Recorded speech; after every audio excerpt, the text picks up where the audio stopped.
Well, third time's the charm, I guess. This is literally the third time I'm making the same video because the first time audio got cut off, the second time it was late at night, and my mic, which was connected to my phone, did not pick up the audio. And now I arranged I put the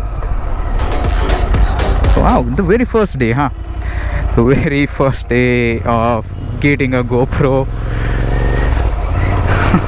This is off to a great start, isn't it? Well, anyway, let me introduce myself. I am Jogi from Udupi, more specifically from Kapur. I like motorbikes, I like video games, and that's it. Pretty big list, if I say so myself, but the list is everything I need. I really hope the mic catches the audio this time, because I don't want to do the same introduction 3 times, and every time it was different. So I'm doing a new video, but it's the same video with different iterations, and I hope the mic is picking up the bike's exhaust notes, because I put in the baffles. Before this I had it the baffles removed. I was sounding phenomenal, but it used to go up the decibels and added crackles, and it became noise basically. Yep, the audio seems really nice this time, this roll.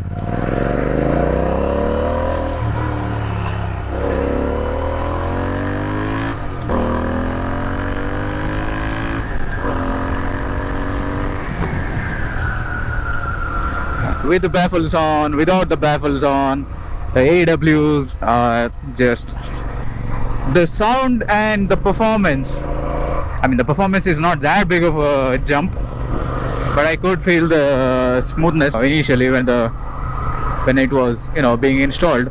The smoothness was really good, the pickup was really good, and the sound is phenomenal for the price that they are available on the market right now. I am running 101s. These are pretty affordable. Yeah, they sound great. My friends like it.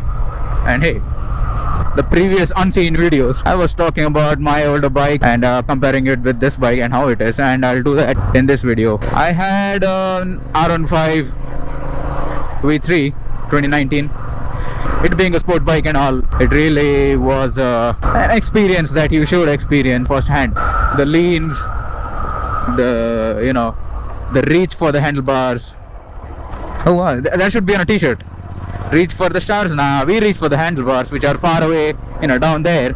And the performance that it gave on a price it was labeled at that time. It was all a complete premium package. 155cc is of single cylinder brute force. That engine, oh my god, I feel bad for that engine now, because I use that engine to its peak efficiency, to the maximum.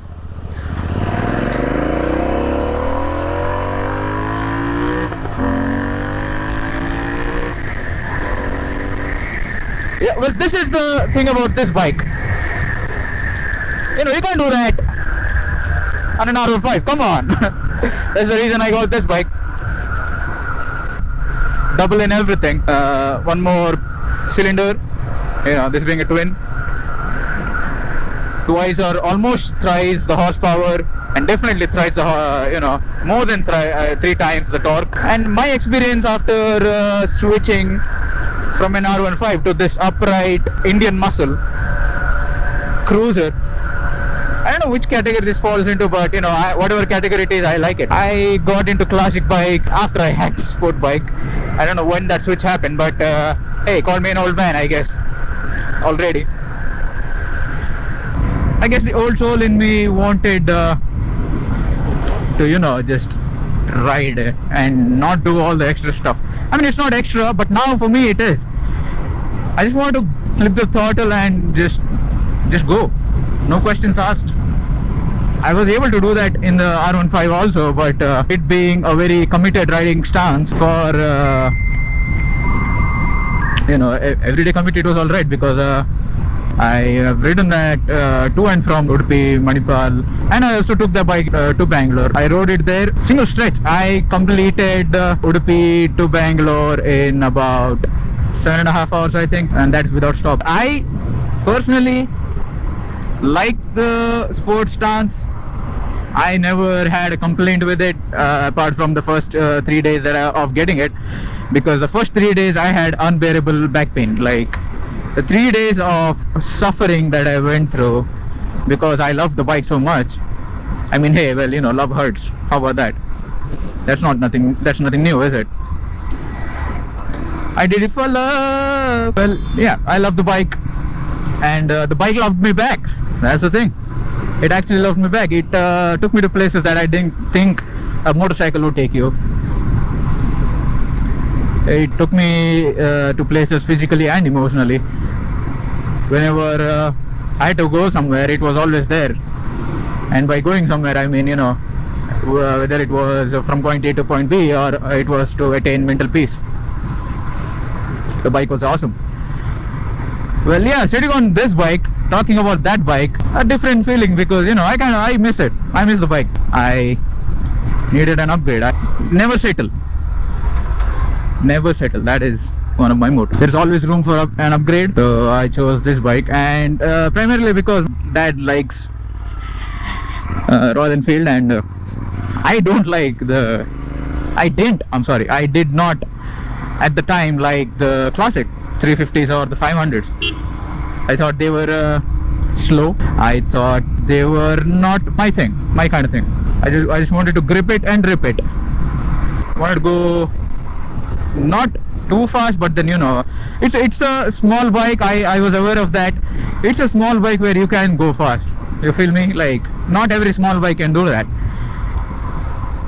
Fun is where single cylinders are. I am not even kidding. I cannot ride this bike into full potential on these roads. I mean, obviously. Oh my god, it's raining now. Should I wing it? I don't think I should, because I can see the clouds and they're looking back at me. Come on, man, it's the first day. Well, yeah, as I was saying, I cannot just take this bike and just max it out. Like, I can't test its full potential. I'm not one to be a public nuisance. Not yet. But yeah, the joy of riding a single cylinder to its limits. And it was also a rev happy engine. The more you revved it, the more it wanted you to rev it. It's like, come on, harder. So yes, you can do it. I can take it, he used to say. Well, in that context, I am aware of it. Yes, please, no comments on that. I am not going to hear anything about it. I made him a him because the R15 had that muscular look to it, and even this bike does. So I named him Rudy the Rust Bucket.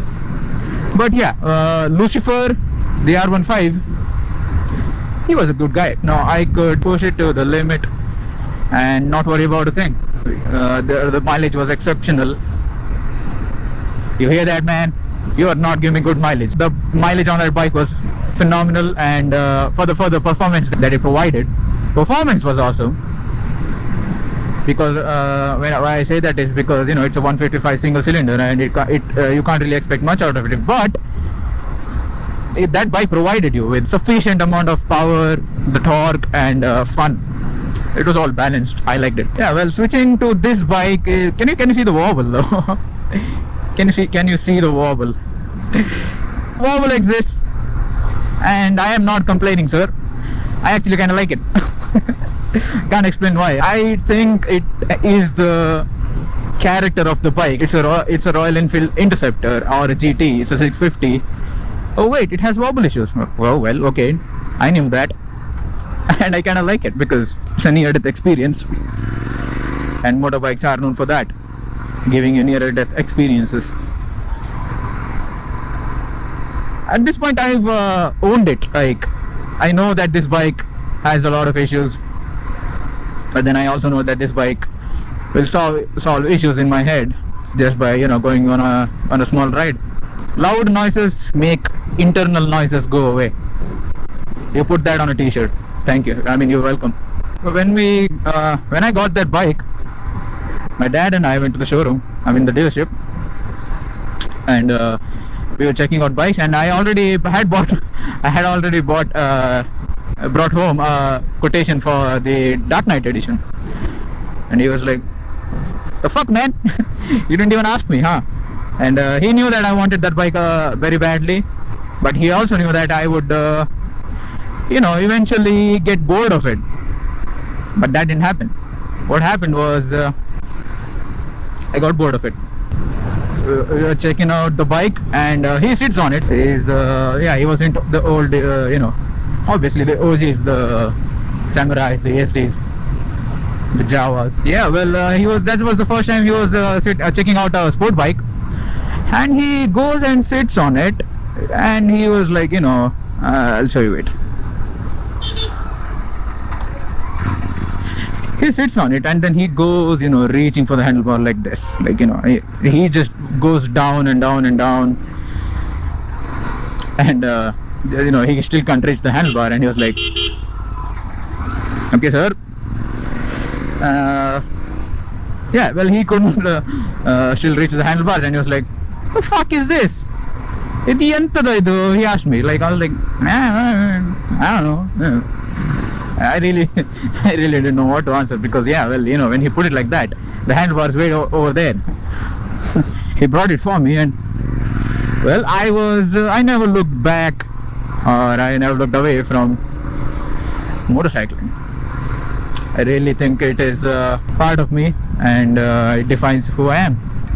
Really hope this video will be up, because if this doesn't work out, god damn, even the third time is in the charm, and then I shouldn't do this. I mean, I've been saying that to myself for a long time. I shouldn't do this, and then I eventually do it, and twice it gives up on me. Is it the universe's way of telling me that it is not for me, or is the universe challenging me to push myself and do it again? To be honest, I really don't know what I'm supposed to be speaking. I'm just hanging out with you guys. You come ride with me.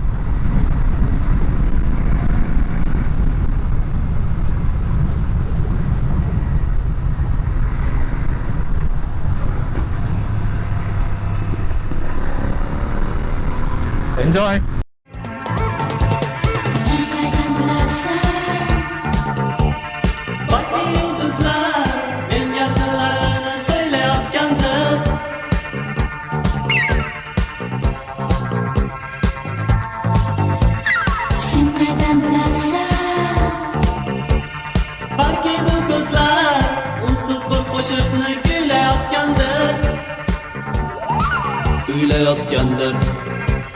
I wasn't fast. Who says that? Who's saying that in the comments? I was not fast. I was going the speed limits. Come on, you guys. Stop being mean. Can someone please sponsor me a new pair of tires? I mean, the rear, one of them would be also good. The rear tire, they cost around 20k, I guess. I don't know. You can give me just 5, and I'll do the rest. Thank you.